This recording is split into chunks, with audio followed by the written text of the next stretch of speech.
বুড়িগঙ্গা নদীর বুকে বয়ে চলা মাঝিদের জীবন যেন নদী আর কাঠের তৈরি নৌকার সঙ্গে একই সূত্রে গাঁথা।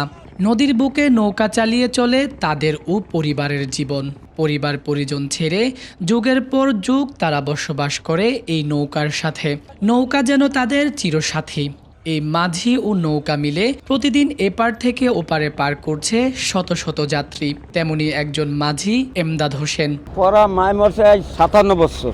একটু হবার লেয়া ধরছি করিন মতন ক বাহুল্যান ব এর মধ্যে আহাল লাগিয়া গেল দেশে সংসার চালাইছি, ছেলেও লেয়াপড়া করাইছি। কইছিলাম যে বাবা তুই বিয়ে পর, এরপরে তোর একটা চাকরি বাকরির ব্যবস্থা দিয়ে আলা দেয়নি। নৌকা পাইতেছি ধরো 1 টাকা রিজার্ভ হতো 1 টাকা রিজার্ভ আসলো 1 টাকা ওই 1 টাকা রিজার্ভ আসলো 4 আনা 8 আনা পারা চলো রিজার্ভ আসলো 8 আনা।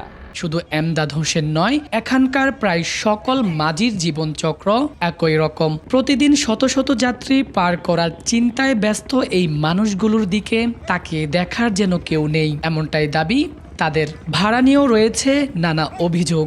না না না সাদা লাগে না, না লাগে না। কি চিন্তা করে সরকার চিন্তা করবে, কি সরকার চিন্তা সরকার বাঁচে না, সরকার চিন্তা করে আমাকে গরিবের না কেউ চিন্তা করে না। কাম করি 400 500 600 ঠিক নেই। আর কোনো স্টেশন নাই, কোনোদিন কম হয় কোনোদিন বেশি হয়। পরিবার তো চলতে পারে না, এখন যে কাজ কাম এতে পরিবার চলতে পারে না, চাঁদা দেওয়া লাগে না। মনে করেন না চাঁদাবাজি সুদাবাজি নাই, বন্ধ। আমাদের তো পেশেন্টের অপারেশন ভাড়া বাড়াইতে পারবে না, আমাদের সাথে তো কোনো লোক নাই। যে একটা আইন আছে, একটা মালিক সমিতি আছে। আগে মনে করেন যেমন ঘাটে 100 টাকায় মাঝিকে নিত, এখন লাগে না, এই হিসাবে এখন ভালো আছি। ড্রাইভারের ভাড়া বাড়ে, আমাদের মাঝির কোনো ভাড়া বাড়ে না। ঠিক আছে, তরকারির দাম বাড়ে এবং সব কিছুর দাম বাড়তেই থাকে, আমাকে বাড়ে না।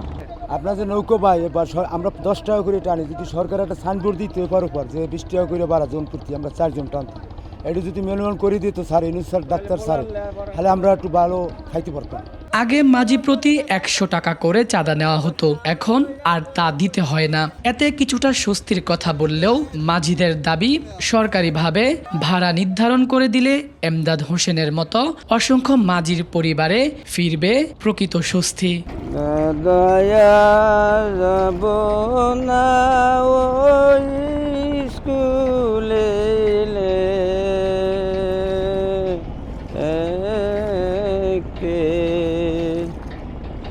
দাদায়ার যাব না ওই স্কুলে।